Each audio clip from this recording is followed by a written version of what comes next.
السلام علیکم ناظرین، آپ دیکھ رہے ہیں قصور نیوز اور میں رانا ممتاز۔ ہمارا جو پروگرام ہے وہ ہے شخصیت کے نام سے۔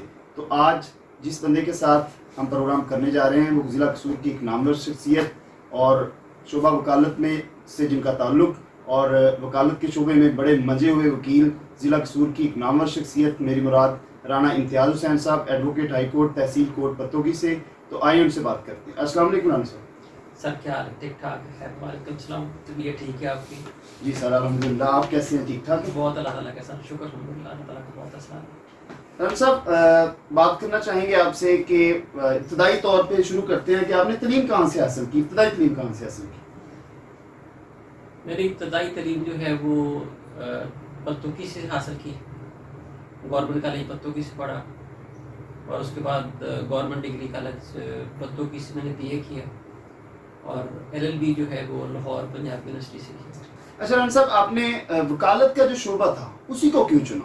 اس میں کوئی خاص ریزن، کوئی سولid ریزن کیا تھا؟ انسان اگر اپنے آپ کو محسوس کرے تو پیدائشی لیڈر ہوتا ہے، اور یہ ہمارا شعبہ ایسا ہے کہ جو اس کو پروموٹ کر سکتا ہے۔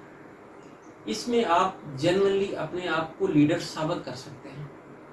تو اس بنا پر میں جب ایف اے میں تھا تو اللہ تعالیٰ کے خاص کرم اور احسان سے میرے یہ بات مائنڈ میں تھی کہ اس پروفیشن کے اندر اللہ تعالیٰ مجھے کامیابی دے گا، اور میں یہ اللہ تعالیٰ کے خاص کرم اور احسان سے یہ ثابت کروں گا کہ یہ جو پروفیشن ہے یہ بہترین پروفیشن ہے۔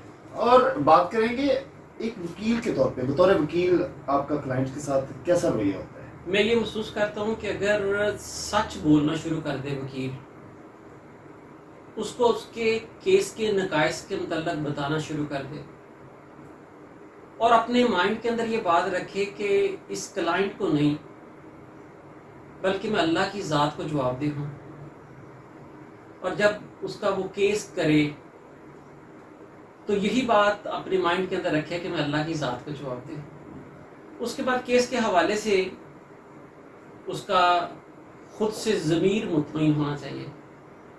آپ جب کلائنٹ کو پہلی ترجیح رکھتے ہیں تو آپ اس سے سچ نہیں بول پاتے۔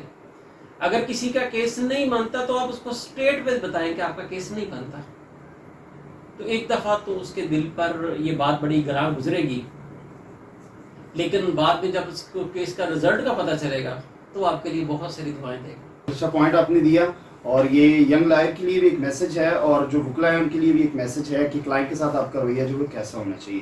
اچھا ایک اور بات جو بڑی امپورٹنٹ ہے، اور آپ کے چیمبر میں سے جو لوگ نکل رہے ہیں اور آپ کے جو شاگرد ہیں وہ مختلف کیسز میں آپ کو ٹف ٹائم دیتے ہیں کورٹ کے اندر، اس کے بارے میں کیا کہیں گے آپ؟ یہ اس سے زیادہ بڑی خوشی کی بات اور کیا ہو سکتی ہے کہ اگر میرے دفتر سے نکلنے والا کوئی میرا چھوٹا بھائی جو ہے وہ مجھے ٹف ٹائم دے۔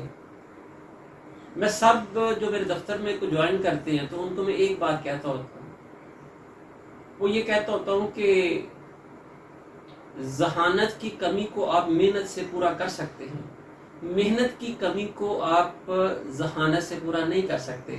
تو کم از کم جو میرے چیمبر سے نکلنے والے میرے چھوٹے بھائی ہیں وہ محنتی بہت ہوتے ہیں، تو جب وہ محنت کرتے ہیں تو یقینی طور پر اس کا ان کو ثمر ملتا ہے۔ اور یہ تو نارمل زندگی کے لیے بھی بڑا اچھا پوائنٹ ہے کہ جو محنت کی کمی ہے وہ انسان کو پیچھے چھوڑ دیتی ہے۔ ذہانت کی کمی اگر ہے اور محنت کی کمی آپ میں نہیں ہے، محنت آپ زیادہ کرتے ہیں تو یقینی طور پہ کامیابی حاصل کرتے ہیں۔ اور آپ کے شاگردوں کے اندر یہ چیزیں دیکھی گئی ہیں کہ کورس کے اندر جب شاگرد اور استاد دونوں کٹھے کھڑے ہوتے ہیں تو وہ بڑا بہترین جو ایک کنٹیسٹ نظر آتا ہے، تو پتہ یہ چلتا ہے کہ ان شاگردوں کو اسی استاد نے اتنے شاندار طریقے سے پالش کیا کہ وہ استاد کو بھی ٹف ٹائم دے رہے ہیں۔ ایک چیز دیکھنے کو ملی کہ عموماً پاکستان کے اندر فوجداری قانون میں لوگ زیادہ پریکٹس کرتے ہیں دیوانی کی بجائے، اس کی کیا ریزن؟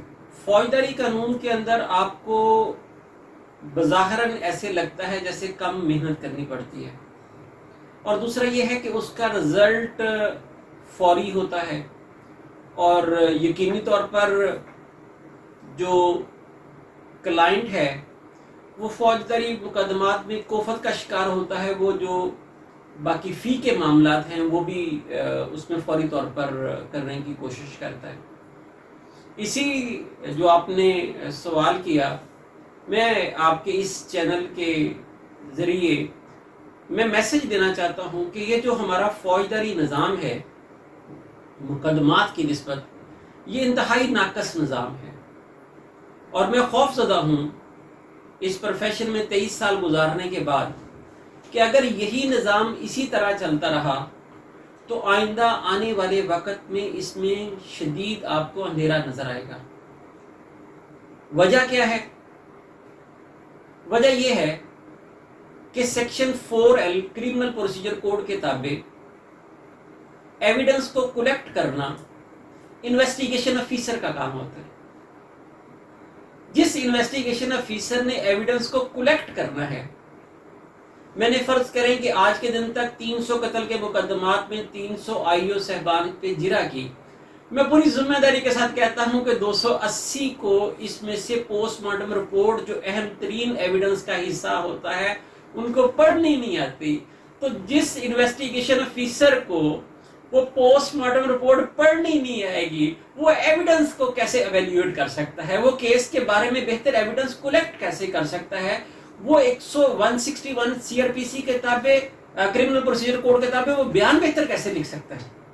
تو جب تک اس کی اپنی سکل اتنی ڈیفیشنٹ ہوگی تو یہ جو فوجداری جو قانون اس وقت تک پاکستان میں رائج ہے، اس میں جب تک آپ تفتیشی کے کردار کو اور جو اس انویسٹیگیشن کے برانچ سے متعلقہ لوگ ہیں ان کی پراپر سکولنگ نہیں کریں گے، اس میں PCS کے ذریعے جو ہمارے پروفیشن لا کی کمیونٹی کے لوگ نہیں آئیں گے، تو آئندہ آنے والے وقت میں بڑا خوف زدہ ہوں کہ اس میں جو ہے وہ جرائم کی شرح جو ہے وہ بہت زیادہ بڑھ جائے گی، کیونکہ جو بندہ کام کرنے والا ہے اس کو اپنے کام کا نہیں پتا اور وہ اسی کام کو مسلسل کر رہا ہے اور کرتا ہی جا رہا ہے اور کوئی اس کو پوچھنے والا نہیں۔ بڑی تکلیف سے بات یہ ہے کہ جو بری طریقے سے ایویڈنس کلیکٹ کرتے ہیں، میں نے 23 سال میں کسی تفتیشی افسر کو سزا ہوتے نہیں دیکھی کہ اس کی بنا پر کیس کی فیٹ تبدیل ہو رہی ہے اور اس نے جو جتنا بڑا جرم کیا اس کی تلافی کدھر سے ہوگی؟ یہ بہت بڑا خامی ہے، بہت بڑا نقص ہے۔ ناظرین، آپ جو ہے محظوظ ہو رہے ہوں گے یقینی طور پہ اتنی خوبصورت گفتگو اور قانونی نقطہ نظر سے اتنے اہم پوائنٹ جو ہیں وہ ڈسکس ہو رہے ہیں۔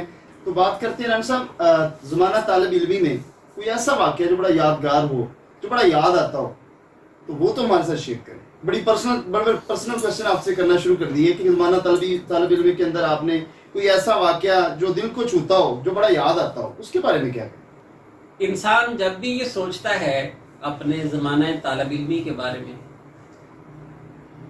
تو خوشگوار یادیں اس کے دل کو چھو جاتی ہیں۔ مجھے جب میں ہاسٹل نمبر 7 میں رہتا تھا پنجاب یونیورسٹی کے، تو 2 شخصیات جو ہیں وہ بڑے قریب تھی۔ ایک ان کے والد صاحب بہت بڑے سول کے وکیل تھے، امجد ان کا نام تھا، والد صاحب کا نام شاید چودھری حنیف صاحب تھا۔ تو وہ مجھے آ کے مختلف جو سبجیکٹ ہیں، کیونکہ وہ گھر سے اس کی سکولنگ بہت اچھی تھی، وہ مجھے پڑھایا کرتے تھے۔ تو ہم دونوں نے ایگزام دیا، جب رزلٹ آیا تو میرے کوئی 80 کے قریب نمبر ان سے زیادہ تھے جن سے میں پڑھتا تھا۔ تو یہ بات جب بھی مجھے یاد آتی ہے تو میں اس کو سوچ کے مسکرانا شروع کر دیتا ہوں۔ تو یہ سارا کچھ میرے اللہ کے کرم سے ہوتا ہے۔ آپ کو بہت محنتی ہونا چاہیے۔ اور ایک دوست دوسرا تھا جو میرا روم میٹ تھا، وہ جب بھی میں پڑھنے بیٹھتا تو مجھے کہتا ہے یار آپ اس طرح کرنا کہ مجھے 10 بجے اٹھا دینا۔ میں نے 10 بجے اٹھانا تو اس نے کہنا نہیں، آپ 1 بجے کافی پینے جاتے ہیں تو 1 بجے مجھے اٹھا دینا۔ جب میں 1 بجے اس کو اٹھاتا تو مجھے کہتا یہ بھی کوئی پڑھنے کا ٹائم ہے۔ تو یہ وہ باتیں مجھے یاد آتی ہیں تو میں بڑا اس پہ سوچ میں پڑ جاتا ہوں۔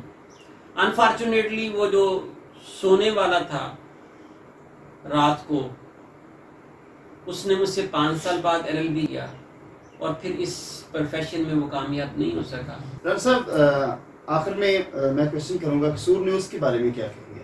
قصور نیوز جو ہے وہ قصور کا جو روشن چہرہ ہے، قصور کی جو پازیٹیوٹی ہے وہ لوگوں کے سامنے رکھ رہی، پورے معاشرے میں، پورے پاکستان کے سامنے رکھ رہی، اس کے بارے میں کیا کہیں گے؟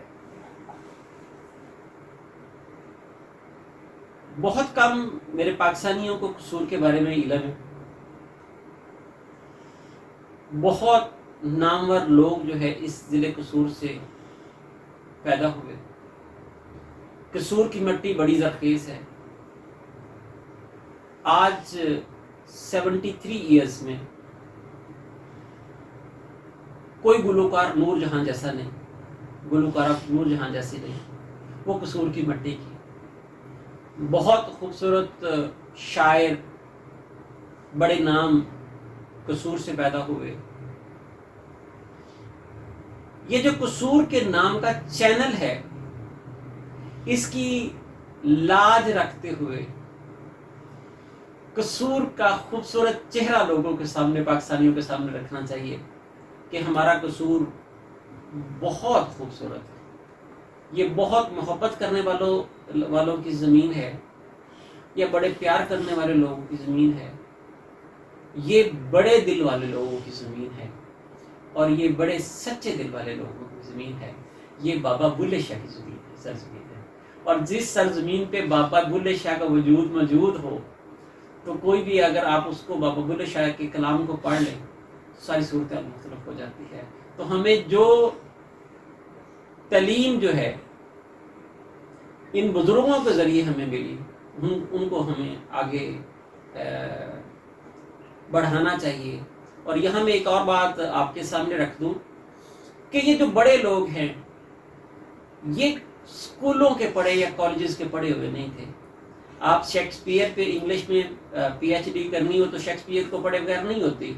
وہ تو 7ویں کلاس میں بھاگ گیا تھا. آپ بلے شاہ کو پڑھیں گے تو کبھی اسکول نہیں گیا تھا. تو اسکول جانا ضروری نہیں، سچ کو جاننا ضروری ہے، سچ کو قریب سے محسوس کرنا ضروری ہے. اور دوسری بات یہ ہے کہ گہری کنسنٹریشن کے ساتھ، لگن کے ساتھ آپ کوئی بھی کام کریں گے تو آپ کا رزلٹ بڑا خوبصورت ہوگا. ہمارا قصور بڑا خوبصورت ہے، ہمارا قصور کا یہ چینل بڑا خوبصورت ہے. بہت شکریہ سر، اور ایک مرتبہ پھر آپ کا شکریہ ادا کرتے ہیں کہ آپ نے بڑے قیمتی وقت میں سے ہمیں ٹائم دیا اور بڑی خوبصورت باتیں کی. اور یہ وہ باتیں ہیں جن کو آپ اب جس کا بول نہیں دے سکتے، جس کا بدلہ نہیں دے سکتے. اتنی خوبصورت باتیں کی. اور یہ آپ کہہ لیں کہ میں نے اس سے پہلے کوئی پروگرام ایسا نہیں کیا جس میں اس طرح کی گفتگو ہو. اتنے منجے ہوئے کھلاڑی قانون کے شعبے میں اور اتنی خوبصورت گفتگو. بہت ہی مزہ آیا آپ کے ساتھ پروگرام کر کے. ایک مرتبہ پھر آپ کا شکریہ ادا کرتے ہیں. اللہ آپ کو سلامت رکھے اور اللہ تعالیٰ آپ کے چینل کو بہت رکھے. بہت شکریہ سر. ناظرین، آپ دیکھ رہے تھے قصور نیوز کا پروگرام شخصیت، اور اسی کے ساتھ مجھے اجازت دیجیے رانا ممتاز اور اپنے کیمرہ مین ارسلان حبیب کے ساتھ. Thank you very much.